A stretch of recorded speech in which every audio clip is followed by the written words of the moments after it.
Hi. Here again. I'm thinking of home, but I'm going to be reading as well. I'm going to hopefully do 2 chapters of this book again. So I'm really intrigued by it, really. It's very much read when I grew up. So reading this is nostalgia.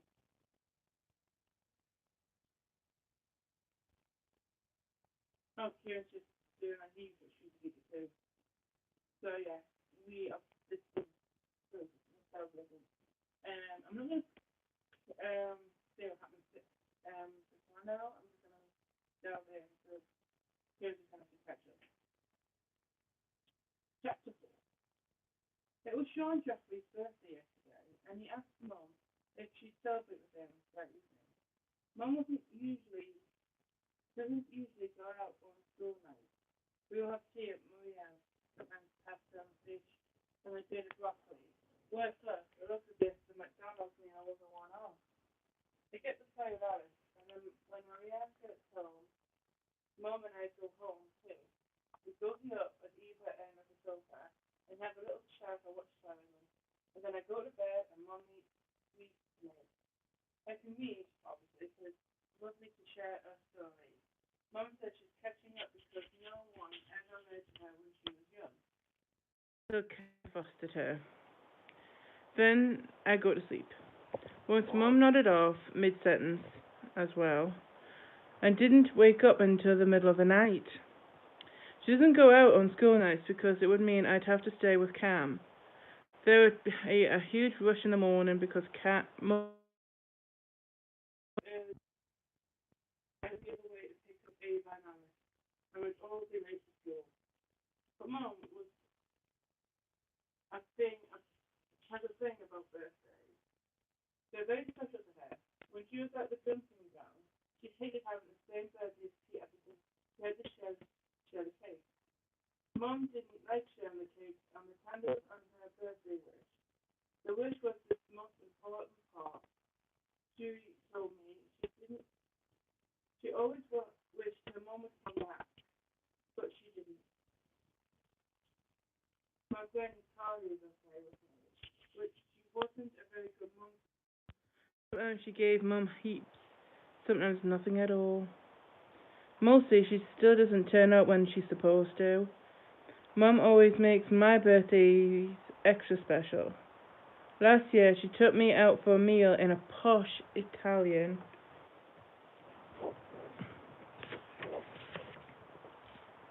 restaurant.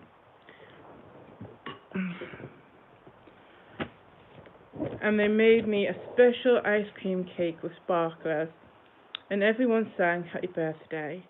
She gave me a book about mermaids and a book about dogs and a silver bangle and a big box of colouring pencils and a bottle of my very own blue nail varnish, though I'm not allowed to wear on her birthday too. She gives a lovely present to each of Tom's birthday girls on their birthday. Even if they're only staying for a few weeks. Anyone just has to say it's my mum. It's my birthday, and she walks around and buying cards and flowers and chocolate. So she felt she had to go out with John Jeffrey on his birthday.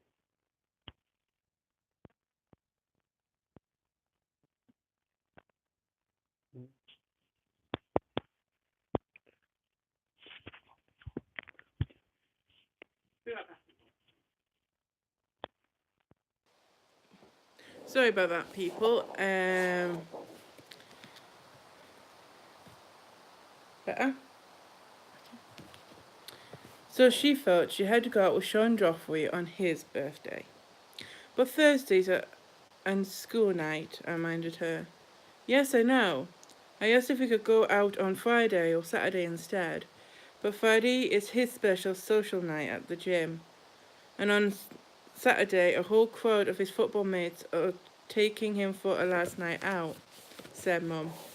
So it's going out on Thursday, his actual birthday, or not going out at all. How about not going out at all? I said. Come on, Jess, don't give me a hard time, said Mum. What's up with you, eh? I shrugged. I still can't stand Sean Joffrey.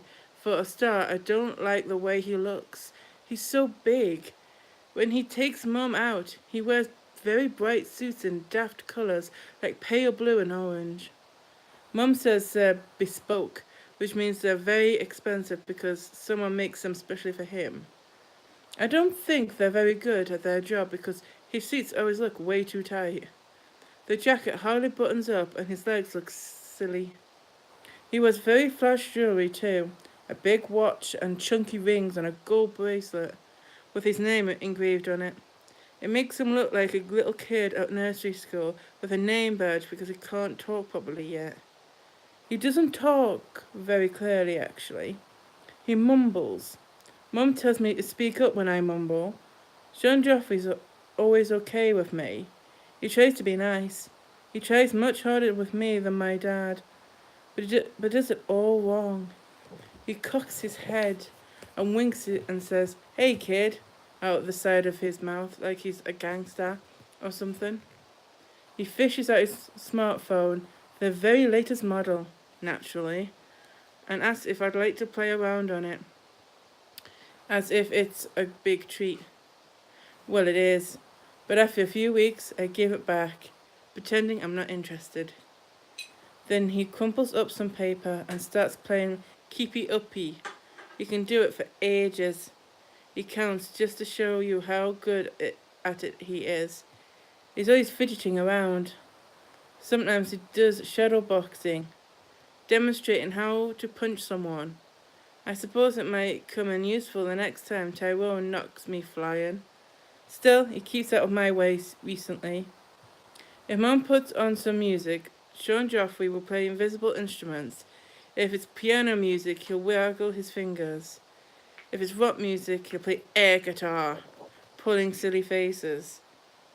He hams it up to make me laugh. I just look at him. Sometimes he ruffles my hair and says, "I'm a funny kid." He's the one who's funny. Funny particular, not funny ha-ha. I just don't get what Mum sees in him. Yeah, he's a bit of a what's it, said Mum.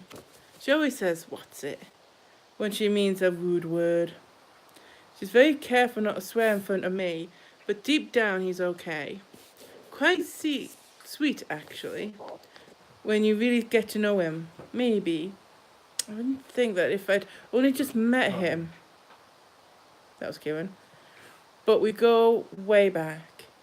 Mum and I go way back too. But he insisted she really had to go out on John Joffrey's birthday, whether I liked it or not. So it was a real hassle on Thursday. Mum picked Ava and Alice up from school and gave us all tea at their place. I see, Kieran. Hello.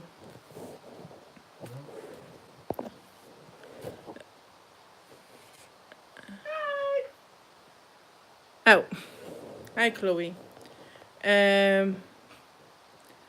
You two talk amongst yourselves because I'm too busy reading. So it was a real hassle on Thursday. Mum picked Ava and Alice up from school and gave us all tea at their place. And then Maria came home early as Mum had to take me to Cam's for the night. Why can't Jess have a sleepover with us? Alice asked. Oh yes, could I asked. That would be fine, said Maria. Yes, but it's my job to look after you girls, not the other way round, said Mum. She's very independent. She never asks for favours. Well, she asks Cam, but that's different. She's family. I love Cam, second to Mum. She's much, much nicer than Carly. If I was just staying with Cam, it would be a real treat. But I'm not so keen on her foster girls. They're hard to place. Which means that most people don't want them because they're not little and cute anymore.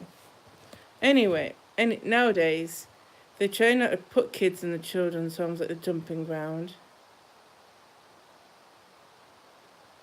They think they'll do better in proper family homes. Cam did a great job fostering Mum, who was considered very hard to place. So when a teenage girl ends up in care nearby, they ask Cam to look after her. Cam generally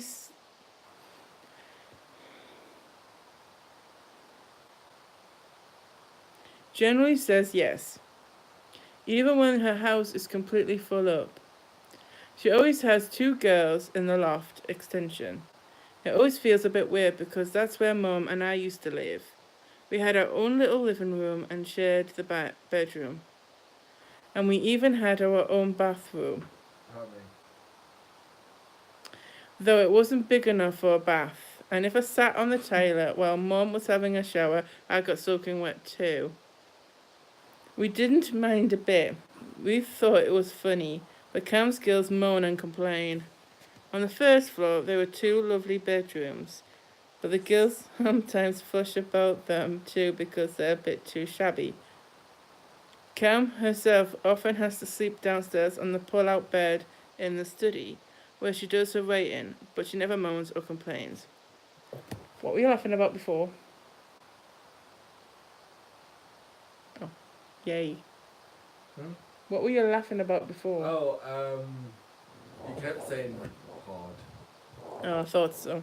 That's why when that comes up in the book, I always emphasise it. I can't hear you. I can't hear you hearing me. That's why whenever it comes up, I emphasise it now, the word hard. Right. Okay. But this. Some of Cam's girls stay for a long time. Jax and Rosie have been there forever. Jax is very loud. It's not just her music or her voice. The whole house rocks when she thunders up and down the stairs, and there are always smashing noises in the kitchen when she does the dishes. She broke the special elephant mug that Cam keeps just for me, and didn't even say sorry. Rosie is the exact opposite. She's as quiet as a mouse. She even cries quietly. At mealtime, she sits there silently with tears running down her cheeks. Alpha. She doesn't like eating. Cam has to coax her like a baby. There was once a real baby called Mickey, who came with his mum, Kenny. She was very young, so Cam looked after her too. 1. But she left ages ago. And Jean and Sarah and Chantel. No, I'm not doing that anymore. And Lily. She was my favourite. She was lovely. Whenever I was at Cam's, she made a big fuss of me because she missed her little sisters and brother. When she went back to her mum, I felt sad, though happy for her. A most horrible girl called Rennie came to in her place. She was mean to everyone and made the whole house smell of cigarettes, even though there's a strict no smoking rule. She said it wasn't her, even when you could see the smoke coming from behind her back. Another girl, Marie, kept staying out really, really late.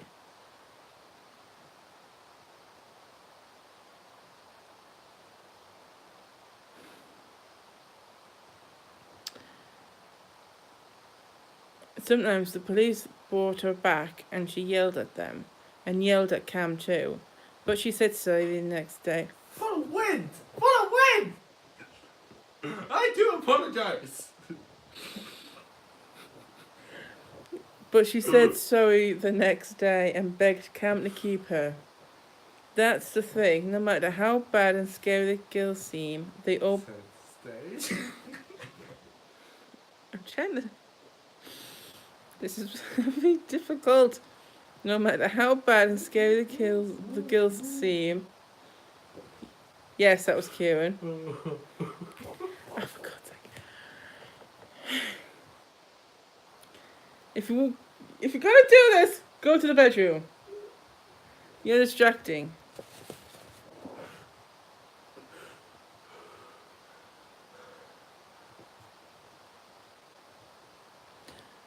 No matter how bad and scary the girls seem, they all behave like little kids, wanting to be Cam's favourite. I'm actually her favourite because I'm family. When Mum dropped me off, I had to go into the sitting room with all the others. I felt shy because I didn't know two of the girls, and Rosie was doing mad press-ups in a corner, and Jax was jumping about practicing some daft dance routine, making the floorboards creak. The new girls were lounging on the comfiest sofa and boasting about their boyfriends. I don't get why girls want boyfriends. I don't think much of any of the boys in my class, especially Tyrone. I don't see why Mum has to have boyfriends either, Sean Joffrey in particular. For a while, Cam was busy with the girls, but then we went off to her bedroom to sort out my camp bed, and we had a lovely time together, just her and me. And she asked all about school, and I asked her all about her latest story, and then we cuddled up on her bed with the old photo album, and she showed me photos of Mum when she was little. There's only two of her when she was a baby, and one she's yelling her head off. Why did you do that? It's like you were trying to kick us. Like, well, stop doing that. Stop doing that. I was getting dead leg. What? I was getting dead leg. You getting a dead leg? I was getting a dead leg. Oh, getting a dead leg. Yeah. Rest in peace, leg. Okay, continue. And the other, she's with Carly. This one's all tattered and smeary because Mum used to take it to bed with her and hold it to her chest. Then there's one when she's about my age and scrawling. It's the photo they used in the papers to see if anyone wanted to foster her. No one did. So Mum stayed at the dumping ground. There are a few photos from those days, but they're all group ones. There's Mum's birthday party, but she's scowling at Wendy Peter. There's a whole series of photos of all the dumping ground kids at the seaside. Mum's charging around in the thick of things, making a sandcastle, frying sausages, doing handstands on the beach. I like the photo of her racing against a little boy and grinning because she's in front. I think the boy is Peter. There are lots of photos of Mum after she went to live with Cam. I like them all, but my favourite pages are when Mum's grown up, with a big bump making her jumper stick out. That's me, I said. There's a photo of newborn me, looking like a hideous, wrinkly little monkey with a head of frizzy curls. But Mum is sitting up in bed and cuddling me as if I'm the most beautiful baby in the world. My girls, said Cam, stroking the photo of Mum and me together. I love Mum so much, I said, though she can be a bit embarrassing at times. Don't I know it, said Cam. The worst time was when she got mega stroppy with Miss Oliver, I said. Yes, poor you, and poor Miss Oliver. Tracy's always had a problem with authority, especially teachers. Still, I suppose it's good that she sticks up for me, I said. But it's bad that she started doing kickboxing because of it. I'm not sure Tracy doing kickboxing is a great idea, said Cam. She hasn't kicked anyone yet, as far as I know. She just goes to classes at Sean Joffrey's gym. I wish she'd kick him. Ah, the new boyfriend, said Cam. The flash footballer. You know, he was the saddest, scruffiest kid ever. Even though certainly daft about football. I can't believe he's done so well for himself. He's a terrible show-off, and he wears stupid clothes. I don't get why Mum acts so soft with him. I've never heard Tracy called soft before. It sounds as if she's really keen on him then. She can't be. Anyway, She's been going out with him for more than 3 months, so she must be getting fed up. Any day now, he'll be history. You wait and see, I said fiercely. I was wrong, wrong, wrong. When Mum came to collect me in the morning, she looked different. Her eyes were shining and she was pink in the face. We had to whiz over to Maria's to pick up Ava and Alice. But when she dropped them off at their school and driven to mine, Mum suddenly blurted out, Jess, I've got something to tell you. My tummy went tight. I didn't want her to hear what she was going to say. Must go, Mum. Miss Oliver goes nuts if we're late, I said hastily and made to open the car door. You've got 5 minutes. Jess, listen. I can't, Mum. I need to sort out some homework. Tell me later. It's good news, I promise. Great news, said Mum. What? I said wearily. Mum reached out and held my hand. You know Sean and I have been seeing each other for the last few months? 3 months and 1 week. Have you been keeping count then? Mum asked. Sort of. And you like Sean, don't you? I stared at her. She was my mum. She was supposed to know me through and through. I never actually said I can't stick Sean Jaffrey, but surely it was obvious. Are you breaking up? I said hopefully. Who said anything about breaking up? You always do, after 3 months, I said. Well, I'm not breaking up with Sean. It's the exact opposite. Oh, geez, we're going to live together. You and me and Sean, Mum said. Can you believe it? I didn't want to believe it. I wanted to put my hands over my ears and go, la la la, so I couldn't hear another word. I started scraping in my school bag just for something to do. Well, say something. Isn't it wonderful? What are you looking for? It's this homework, I said. Never mind your silly old homework. What do you think about us being a proper family at last? Mum asked eagerly. We're a family already, I told her. Yes, I know, but it'll be so different with Sean being part of things. I know it will, I said, nibbling at my lip. Stop doing that. You'll make it sore. Oh, geez. Come on, talk to me. Tell me what you really think, said Mum. It'll be too much of a squash, I said. What? Sean Joffrey's too big. He takes up too much room.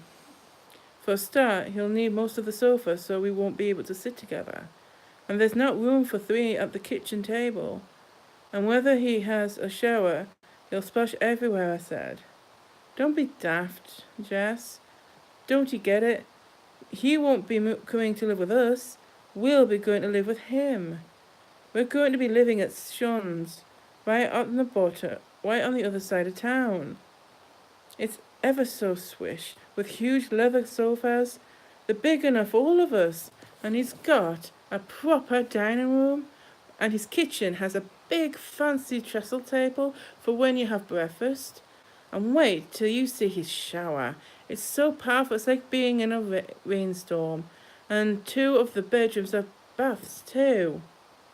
Those roll-top ones with cooled feet. You absolutely love it. No, I won't, I said. I love it at Marlborough Tower. Just you and me. But it's a dump, you know it is, no matter what we do to it. And I can't see how I'll ever earn enough to get a warm place. Certainly not a fantastic house like Sean's.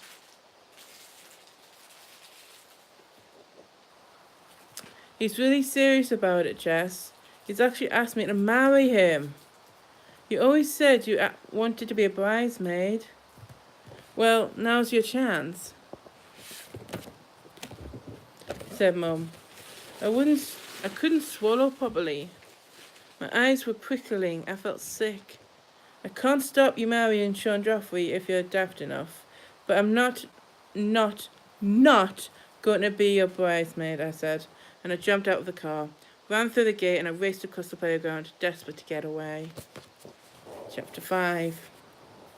I was running so hard I could barely see. My eyes blurry as I dodged in and out of the clusters of children straggling into school. I was scared Mum might come chasing after me and make a scene with everyone staring. I couldn't let her catch me. I ran full tilt through the corridor. No, through the school entrance and down the corridor. Through this was strictly forbidden. I rounded the corner and barged right into someone, bending over to tie a lace. It was a very big someone. He tipped forward onto his nose and shouted something very rude indeed. "Tyrone!" I gasped. He scrambled up, his face strawberry pink with fury. "Jess Beaker," he says, his eyes popping with astonishment. Then he clenched his fists. I was in for it now. I tried to dodge past him, but then stopped. He had bright red blood pouring out of his nose. "You're bleeding," I said. Tyrone put his hand on to his nose, and then he took it away again. It was running with blood. "Help!" he said thickly. "We'll get Miss Oliver," I said. "Quick, it's dribbling all down your shirt. Come on." I took his arm and hustled him towards our classroom. I barged the door open and Miss Oliver looked up from her desk, startled.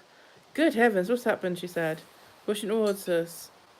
"Let me look at you. Tyrone, I can't believe you've been fighting with poor little Jess again. She's half your size." "It was Jess. She was doing nothing," he protested.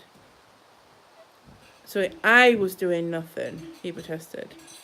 "Anything," Miss Oliver corrected his grammar automatically as she sat him in her chair and clamped a wad of tissue on his nose. "There, hold it tight and keep still. Are you hurt too, Jess?" "I don't think so, Miss Oliver," I said shakily. "Look, the blood's coming right through the tissues. What if he bleeds to death?" "No one's allowed to bleed to death in my classroom," said Miss Oliver. "Fetch me some more tissue, Jess." Just then the bell went for the start of morning school. Our classmates started coming in. They stared at Tyrone in awe. He was looking very pale now and had started to shiver. "Oh, Tyrone, I'm so sorry," I said, clutching his hand. "Please don't die. I don't want to be a murderer." "There's no need to get into such a state, you two. It's just a nosebleed. Tyrone will be as right as rain in 5 minutes," said Miss Oliver firmly. Sorry.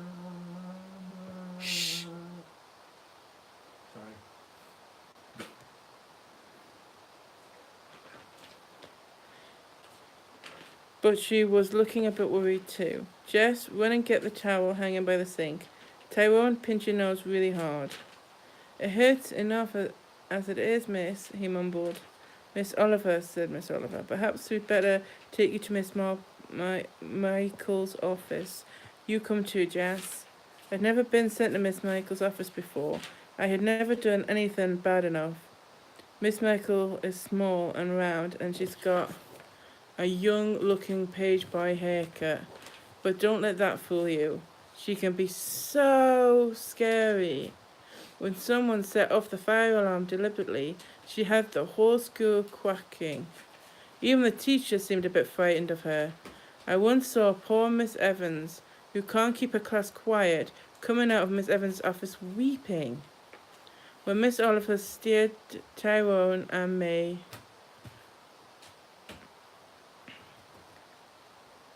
into her office, Miss Michael sighed. "Oh dear, that's an almighty nosebleed. Tyrone, sit down, head forward, paper towels, and try not to drip over my new carpet," she said briskly. She turned to Miss Oliver. "How did it happen, Miss Oliver?" "I do hope Tyrone hasn't been fighting again." "Apparently just knocked him flying," said Miss Oliver. I wanted to fall right through Miss Michael's new carpet with despair. "I know." Miss Oliver lowered her voice. "Have you met her mother?" she murmured. I wasn't quite sure what she meant, but I surely stopped being frightened and felt fierce. "Are you having a go at my mum, Miss Oliver?" I asked.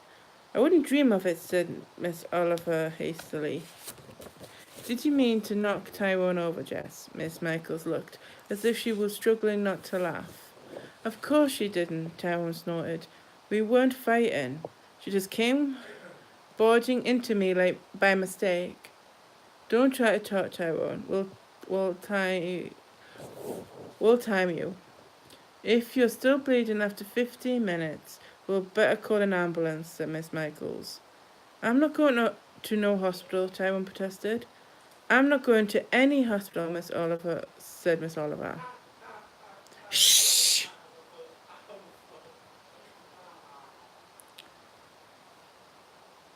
I started shivering now. I'd watched the TV hospital dramas. Kieran needs to shut up. I pictured Tyrone lying on his back in a pool of blood, with great pinchers attached to his nose. Suddenly, Miss Michael's new carpet started going up and down like waves. Oh dear, Jess, you're feeling faint, aren't you? Said Miss Michaels. Sit down and put your head between your knees. I don't want two casualties cluttering up my office. I sat down in that weirdly embarrassing position.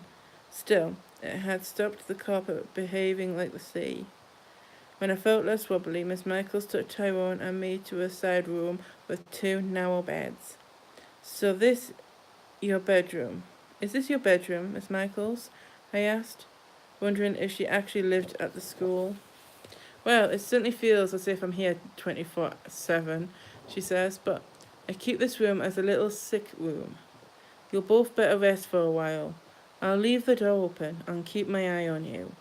It felt strange lying down beside Tyrone, as if we were on a sleepover together. Did it actually faint? I whispered. No, but your eyes went all funny, said Tyrone. You didn't half look spooky.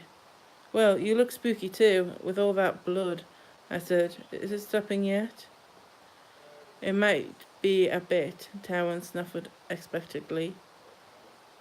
No, it's gushing now. Shut up, I said, feeling queasy. Look, you did it to me. I know, I'm ever so sorry. Well, I barged into you before, didn't I? So we're kind of even now? I suppose I thought about it. So then, will it be your turn to knock me over? Nah, you're alright, Jess Beaker. Don't you worry, I won't have to go at you anymore, and I'll make sure no one else does either, said Tyrone. I'm your mate now, I'll look after you. I wasn't really sure I wanted Tyrone to be my mate, even though I didn't have any particular friends at school, but I felt it would be churchlish to say no thanks when his blood was turning the towel dark red. Do try and stop bleeding, Tyrone, I begged. I'm doing my flippin' best. I'll try to magic it to stop. Mum said this for me whenever I had a headache or a sore tummy or a snuffy nose.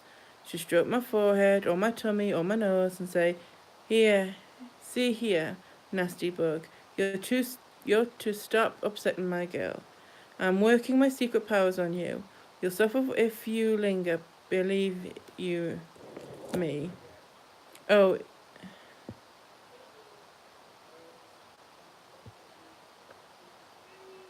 it's getting fright. You'll suffer if you linger, believe you me. Oh, it's getting frightened. It knows I mean business. It's packing its bags right this minute. There, your headache/sore tummy, headache/sore tummy/snuffy nose is starting to get better, isn't it? I know it sounds ridiculous, but it nearly always did seem better. Of course, it could have been the stroking or simple coincidence, but it always seemed like it really was magic. So I gingerly made my hand hover over the soggy towel, covering Tyrone's nose, and willed the bleeding to stop. I didn't say anything out loud like Mum does. I didn't want Tyrone to think me a complete nutter. But even so, it worked. It was difficult to tell at first, but when Tyrone lowered the towel, his nose was still a mess, but there was no fresh blood. And it stayed that way. Miss Michaels had looked and pronounced him better. She seemed very relieved. She put on little plastic gloves and washed his face with a clean towel. And then we both peered at him closely. His nose stayed dry, though it was a bit pink and swollen. I suppose you might have broken it, said Miss Michaels. Maybe your mother had better pop you up to A&E and get X-rayed. I'm not having an X-ray, said Tyrone. I'm fine now, Miss Michaels. Well, if it starts bleeding again, you must come to me immediately. Take it easy today, no sport. And as for you, Jess Beaker, I quivered. Watch where you're going. I watched. All right. At lunch break, I wondered anxiously if Tyrone had got tired of being my mate and would be seeking revenge, but he seemed fine. He was mucking about with his gang in the playground. But every so often he'd look over in my direction and yell, "You okay, Jess Beaker?"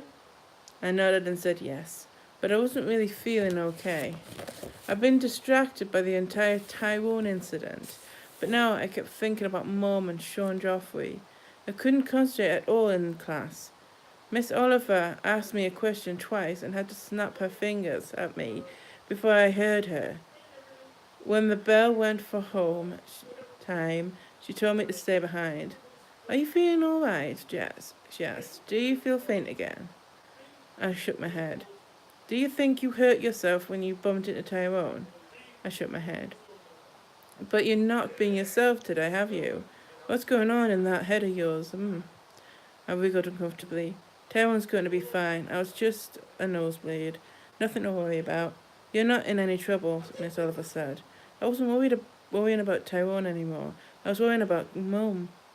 Can I go now, Miss Oliver? I mumbled. Yes, of course, she says. You better not keep your mum waiting. Perhaps she didn't fancy Mum barging into her classroom again. I got my school bag and jacket, but then I spent a good 5 minutes in the girls' cloakroom pulling faces at myself in the mirror. For the first time ever, I didn't want to hurry out to meet Mum. I thought she'd still be mad at me for rushing out earlier. When I emerged at last, the playground was empty. Mum was standing at the gate looking out for me. Her face was all screwed up, but when she spotted me, she smiled. There you are, Jess, she called. Are you okay? I nodded. Tyrone hasn't been picking on you again. I saw him coming out of school and he gave me a funny look. No, he's fine. We're sort of mates now, I said. Really? Mum went on about it was Mum went on about it as we drove to Ava and Alice's school. She didn't say anything about me rushing off this morning. She didn't mention my being a bridesmaid. The word sure never crossed her lips. When we picked up Ava and Alice, Ava went on and on about getting the star part of the Pied Piper in the end of year play. I'm going to wear this amazing costume, half red and half yellow, and for the actual performance I'm going to dye half my hair red too. So I'll look really incredible. And I'm going to have extra recorder lessons so I can play my magic pipe. She burbled on about it for the entire journey. I didn't say anything. Alice was very quiet too. Are you in this Pied Piper play too, Alice? Mum asked. Yes, she said. So what part have you got? Mum persisted. I'm a rat. Yes, poor old Alice. Imagine being a rat, said Ava, and her costume will just be boring old brown with a yucky tail.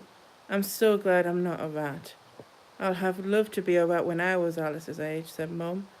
I'd have been a really wicked rat, rushing around, biting people, especially sisters who show off. She thought that might make Ava shut up, but when we got to her house, she demonstrated her Pied Piper dance. Recited her first few lines over and over again and made her record a squawk through the Pied Piper tune. Yes, I do think you could do with a few extra lessons, said Mum. How about you rehearsing your part, Alice? Do you have to squeak or scurry about? She's a bit rubbish at squeaking, said Ava. She sounds more like a cat than a rat. And she doesn't know how to scurry. She just plods. Can we bake a cake again, Tracy? We could do the icing half red and half yellow, like the Pied Piper costume. Maria had filled a shelf in her larder with all sorts of colourings and decorations because she liked it when we made cakes. So we made a Pied Piper cake, yellow sponge with a red raspberry jam filling, and the icing on the top half yellow and half red, as Ava had suggested. While we were doing the icing, Mum coloured some marzipan dark brown and made cute little rats running around the edge of the cake. Alice cheered up and ate most of them. I still think my rat costume is horrid, she confided to me, confided him to me when we were laying in her bedroom looking up at the stars on the ceiling. It's better than a bridesmaid's costume, I said. What? She looked at me as if I was mad. I'd give anything to be a bridesmaid. Ava and I were supposed to be bridesmaids at my auntie's wedding. It was in the winter, so we had crimson velvet dresses, and they were the most beautiful dresses ever. So you've been a bridesmaid then? No, because on the wedding day I woke up with a funny tummy. I didn't say anything, and I ate a big breakfast to keep me going till the wedding breakfast, which is actually a wedding lunch. Isn't that weird? Anyway, Mum had just got us ready at this hotel, and I started to feel really bad. And then I was sick all down my bridesmaid's dress. You can't get stains out of red velvet. It smelled too much anyway, so I had to stay in the hotel room with Dad while Mum and took Ava to the wedding, and she got to be the bridesmaid without me.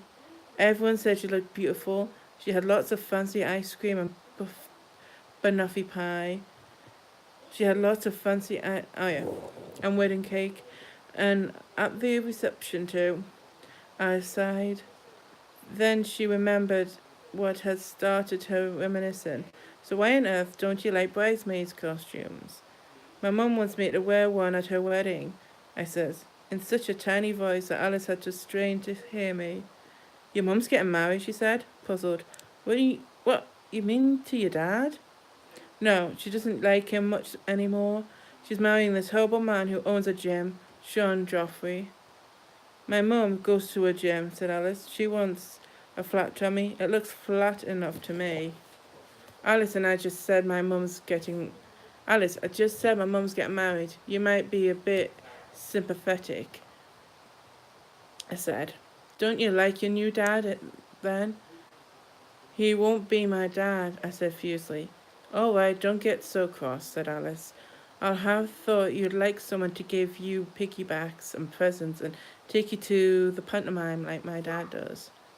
I don't want him to do that stuff, I says. I think he's horrible, and I think my mum's horrible for getting together with him. As soon as I said it, I felt dizzy. I've been cross with Mum heaps of times, but never said she was horrible before. Jess, are you all right? I think I might be going to faint. I said, I very nearly fainted at school because Tyrone had a nosebleed. I can't faint. You can't faint if you're already lying down, said Alice. I don't think so anyway, Jess. Do you really think your mum's horrible? Yes, I says, because Mum was spoiling everything. When Maria came home, I heard Mum talking to her, obviously telling her about Sean Joffrey. Maria was exclaiming delightedly. Perhaps Mum was asking her to be the matron of honour at her wedding, with Ava and Alice as bridesmaids. As if I care, I muttered. I was dreading going home because I was sure Mum would start going on about Sean Joffrey again. But she didn't even mention him. She talked about Ava and Alice and the Pied Piper. She asked me if Miss Oliver was going to put on an end-of-the-year play. I said she certainly hadn't mentioned it, so Mum had said I should tell her it would be a good idea. You can't tell teachers stuff like that, I said. I did when I was at school, said Mum, and my teacher put on A Christmas Carol and I got to be Scrooge, the star play. I was a big success. I want you to star in something, Jess. I don't want to be in a play. Don't be daft, you'll be brilliant. No, I wouldn't. Why can't you see I'm not a bit like you?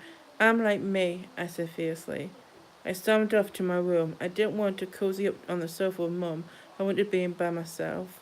I sat up in bed reading, but it was a sad book about a Victorian girl who was desperate to find her real mother. I wasn't in the right mood for it. I tried another of my favourites about a girl whose dad was so scary she had to run away with her mum. But then her mum started to get ill. I didn't feel like reading that one either. The words kept going blurry anyway. 1 minute, people.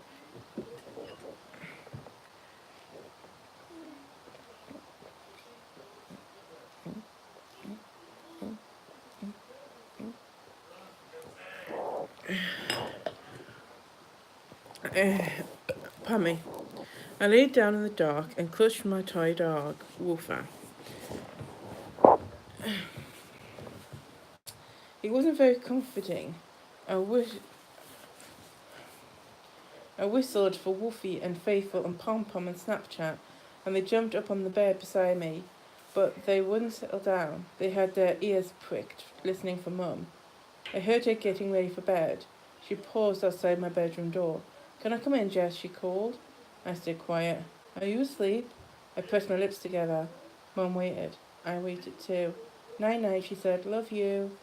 I still didn't say a word. I never ever gone to sleep without saying good night. I couldn't sleep. Mum couldn't sleep either. I heard her getting up to make herself a cup of tea. I wondered about asking for one too because my throat felt dry and scratchy. Then I heard Mum murmuring and realised she was on the phone. Even though it was quite late, I heard her say the word Sean. I imagined her telling him all about me. A bird burned all over her. Well, I certainly didn't want a cup of tea with her now. After a long wail, she pattered back to bed. I heard her punching her pillow, then tossing and turning. Then her bed springs creaked and there were thumps on the floorboards. My door burst open. She came right over to my bed. "Jess," she whispered, "are you awake?" She climbed into bed with me and cuddled me close. I tried very hard to stay stiff and still, but I couldn't help snuggling up. And then I started crying. "Don't, Jess. You'll make me start crying too," said Mum.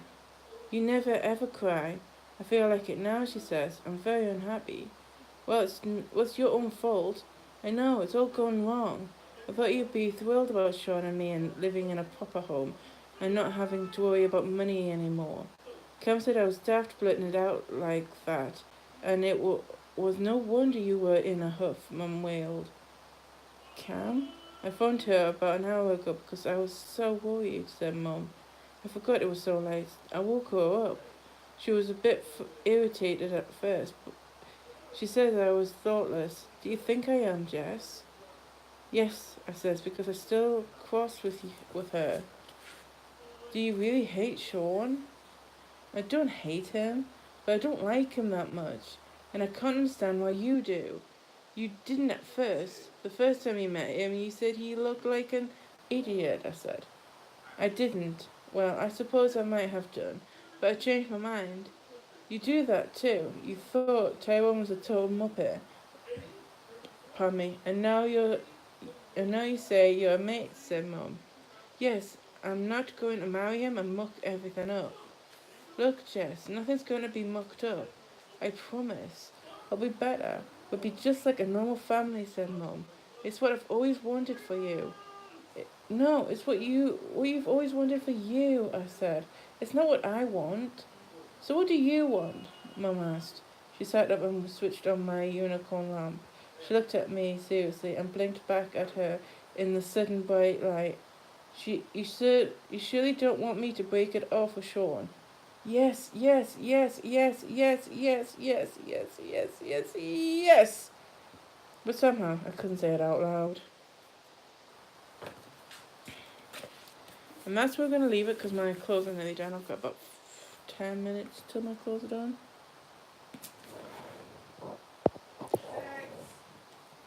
I've got 6 minutes until my clothes are done. And I need to charge my phone. I'm only on 10% on my phone. So I'm going to ask Kieran to charge my phone. He's still watching this, that's why. So yeah,